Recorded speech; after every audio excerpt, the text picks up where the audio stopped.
Hello मित्रांनो, स्वागत आहे आपलं माझ्या नवीन व्हिडिओमध्ये. मी आहे शुभम सहारे आणि आपण बघत आहात एक्सप्लोरिंग विथ SKS. पहिल्यांदा तर मी आपली माफी मागेल मित्रांनो, कारण की खूप दिवसाच्या प्रतीक्षेनंतर हा माझा व्हिडिओ मी अपलोड करत आहे. तर कृपया मला माफ करावे. यानंतर मी माझे व्हिडिओ हे कंटिन्युअसली अपलोड करत राहील.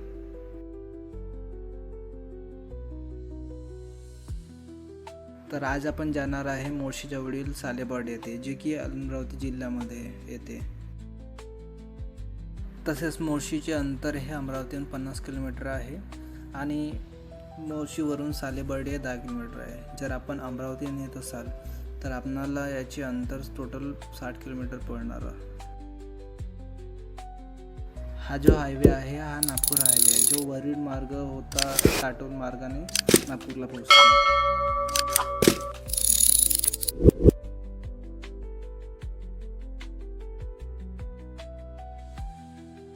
इथून डावीकडला मार्ग हा सालेबर्डीला जातो आणि सरळ जो मार्ग आहे तो नागपूरला जातो. आपण यानंतर डावीकडे वळून आपल्या डेस्टिनेशनकडे आपण जात आहोत.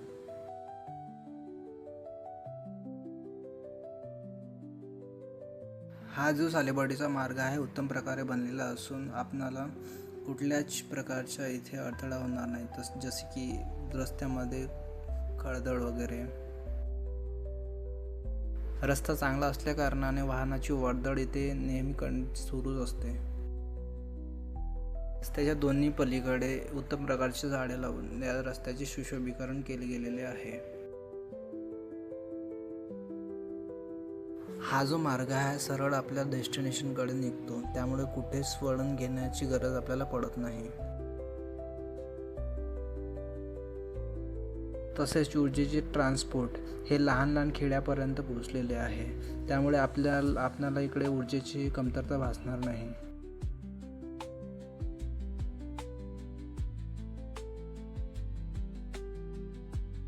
समोर डावीकडे हे छोटेसे पॉवर स्टेशन असून इकडल्या सभोवतालच्या छोट्या छोट्या गावांना हे ऊर्जा ट्रान्सपोर्ट करतो.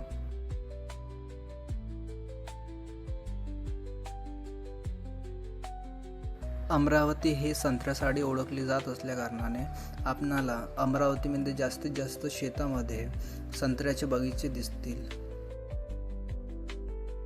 तसंच अमरावती हे संत्र्याच्या उत्पादनासाठी पण ओळखले जाते. इथला संत्रा हा नागपूर मार्केटमध्ये पोहोचतो. त्यानंतर ह्या संत्र्यानंतर मग कापूस इथे घेतला जातो.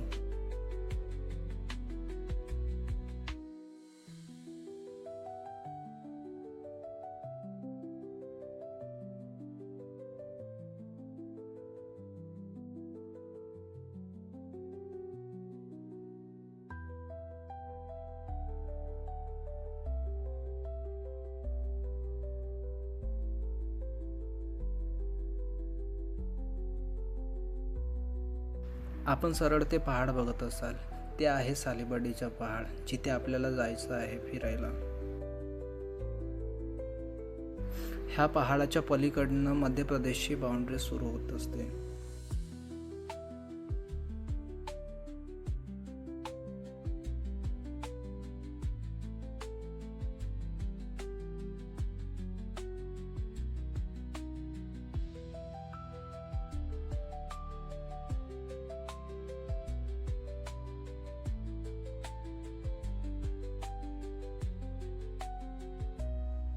रस्त्याने आपल्याला ब्रॉडगेजचा मार्ग पडत असून आपण त्याला पार करून तिकडे जात आहोत.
आठवल्यात त्या लहानपणीच्या आठवणी, जसं की दप्तर घेऊन जाणं, शाळेत पहिल्या बाकावर बसण्याचा मोह बाळगणं, तसेच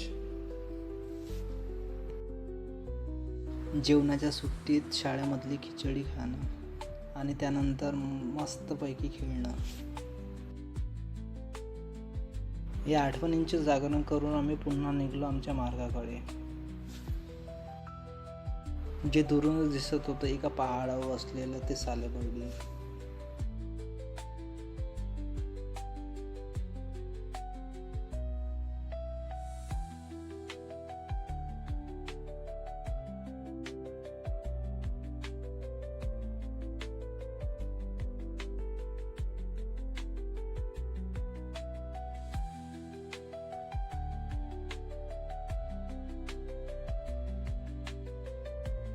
रस्त्याने जात असताना आम्हाला उजव्या साईडला शंकरजी मंदिर दिसलं. मंदिराला हात जोडून आम्ही निघलो आपल्या मार्गाने.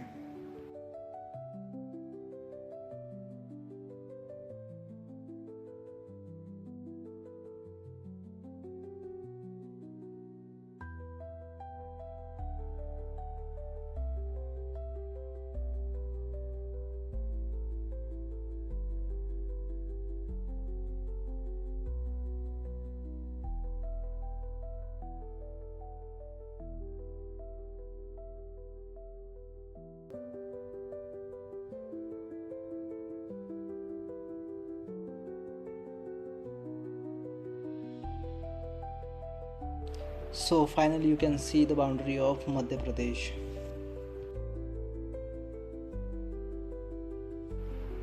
इकडलं एंटायर जे फॉरेस्ट आहे ते मध्य प्रदेशच्या अंडरमध्ये येत असतो.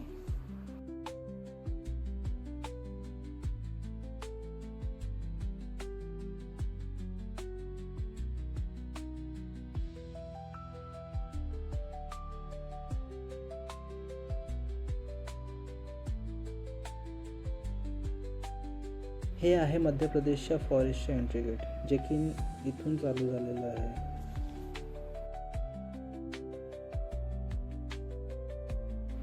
गेटमधून एंट्री करून आपण निघलो आपल्या डेस्टिनेशनकडे, जे होतं सालेबर्डी.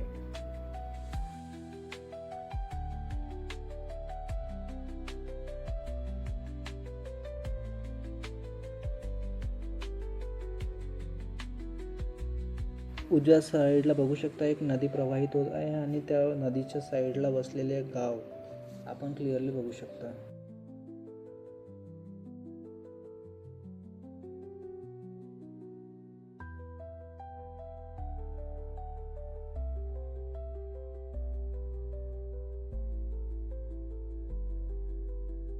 ह्या मार्गाचे योग्य प्रकारे सिमेंटीकरण केले असल्या कारणाने आपल्याला सालेबर्डी ते जाण्यासाठी कुठल्याही प्रकारचा त्रास होत नाही.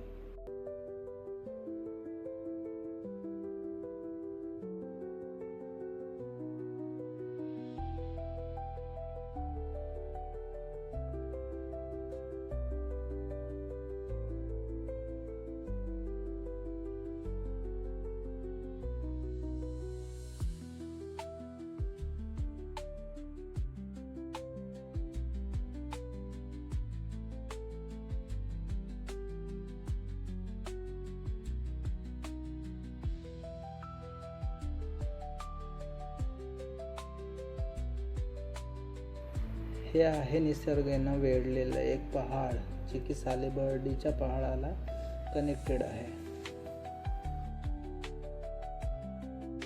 त्यानंतर नदीमध्ये असलेले मोठमोठे दगड आपण बघू शकता.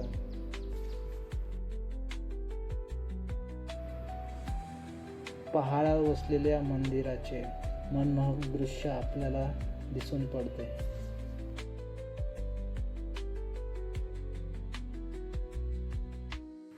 नदीमध्ये लहान लहान दगडाचे प्रमाण आपल्याला दिसून येते, जे की एक वेदिंग प्रोसेसचे चित्र आहे. समोर बाईक न जात असल्या कारणाने आपण निघालो आपल्या पायमार्गाने, जे की एक छोट्याशा पुलावरून जात असते.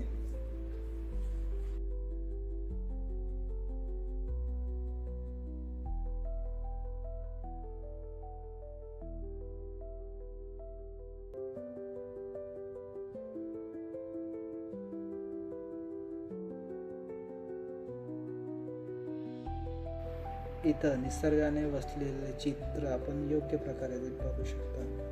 मोठमोठे पहाड, मोठमोठे झाडं हे तुम्ही क्लिअरली बघू शकता.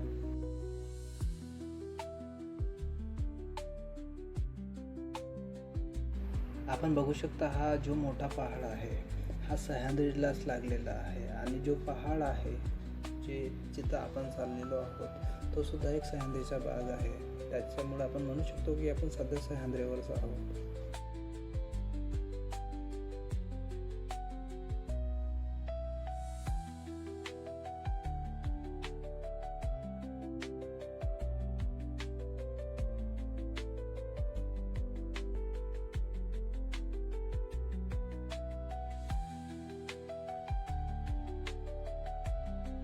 इथे वेगवेगळ्या प्रकारचे प्राणी येत असतात, जसे की वाघ, हरिण, अस्वल, तसंच रानटी डुक्कर सुद्धा आपल्याला इथे दिसायला मिळेल.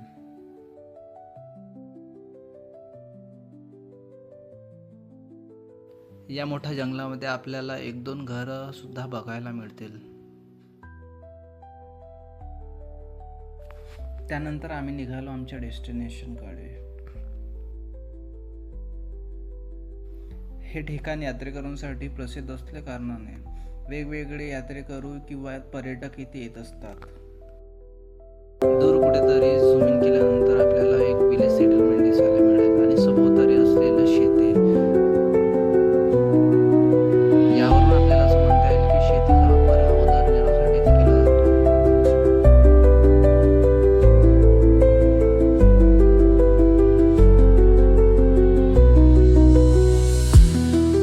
महाशिवरात्रीला इथं खूप मोठी यात्रा असल्या कारणाने आपल्याला इथे घरांचे सेटलमेंट सुद्धा दिसायला मिळेल. हे जे विरण पडलेले दुकान आहे ते महाशिवरात्रीला गजबजून असतात.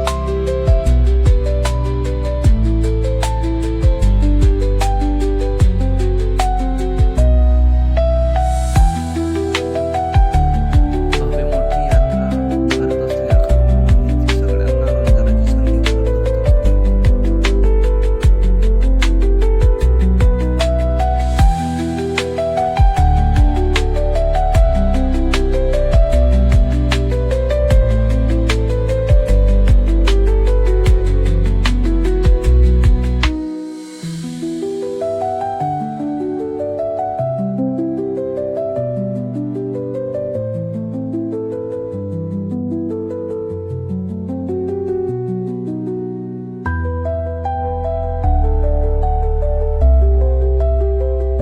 समोर चालता चालता आम्हाला ह्या पायऱ्या असलेली पायवाट मिळाली. त्यावरून असं समजले की आमचं डेस्टिनेशन हे खूपच जवळ आलेलं आहे.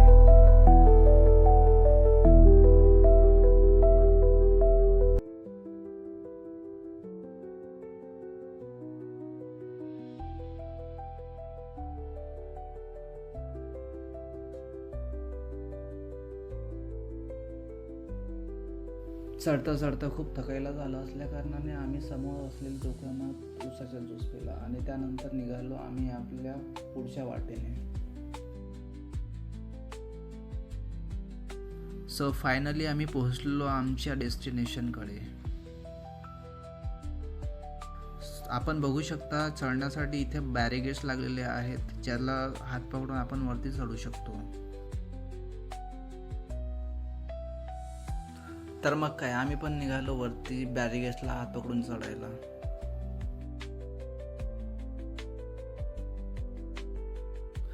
मित्रांनो, जसं की आपण बघू शकता सगळा परिसर खाली असल्या कारणाने आपण इझिली वरती जाऊ शकतो. पण हीच परिस्थिती महाशिवरात्रीला उलट असते. यात्रेकरूंची खूप गर्दी असल्या कारणाने आपल्याला वरती जाण्यासाठी पर्याप्त रस्ता नसतो.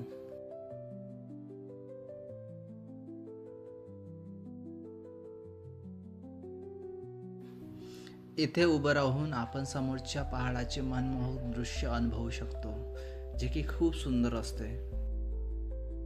जसं जसं आम्ही आपल्या डेस्टिनेशनच्या जवळ जात आहोत तसं तसं आमची उत्सुकता आणखी वाढत चाललेली आहे.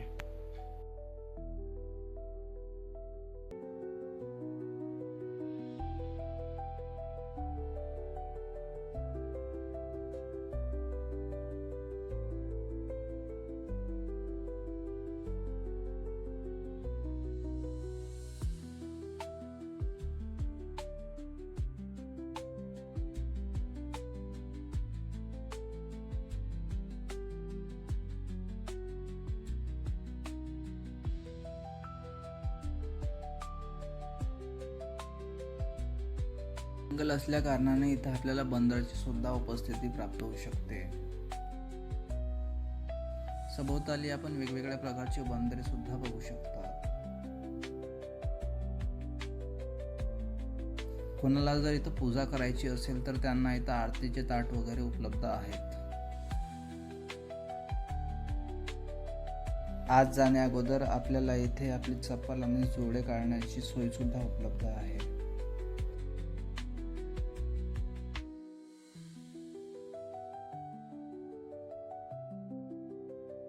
सो हे आहे सालबर्डेचं शंकरजीचं मंदिर आणि आपण बघू शकता सभोवतालच्या पहाडातील मनमोहक दृश्य.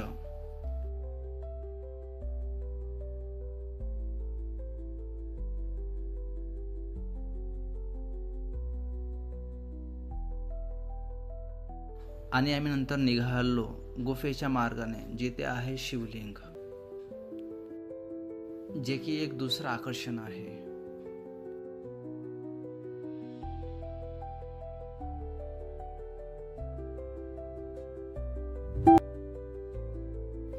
इथं आल्यावर आपण अंडर सर्व्हिलन्स मध्ये असता, कारण इथे कॅमेरे सुद्धा लागलेले आहेत.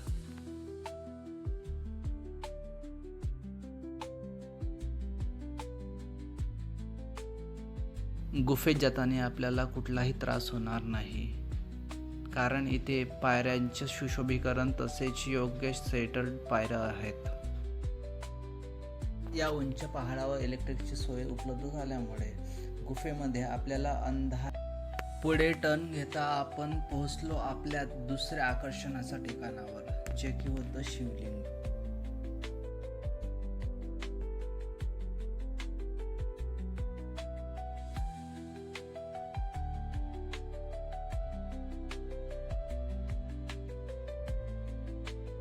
हे आहे शिवलिंग, जे आहे एक आकर्षणाचे ठिकाण, ज्यामुळे असंख्य यात्रेकरू आकर्षित होऊन हे बघायला इथे येतात.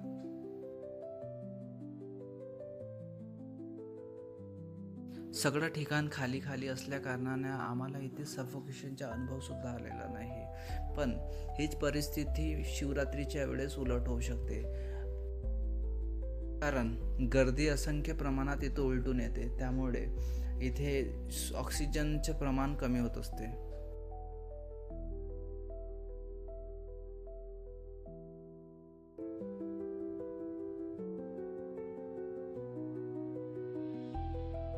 हे आहे देणगी काउंटर, जिथे आपण दान करू शकता. समोर इथे देवीचे आणि शंकरजीचे मूर्ती ठेवलेली आहे.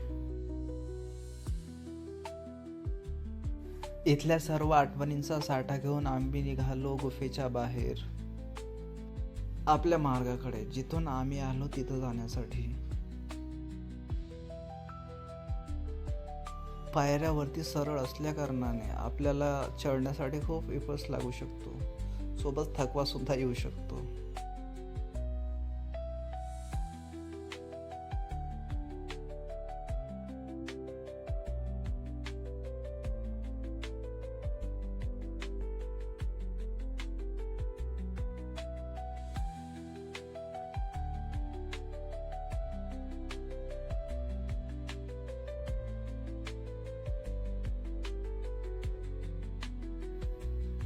सो फायनली आम्ही निघलो बाहेर.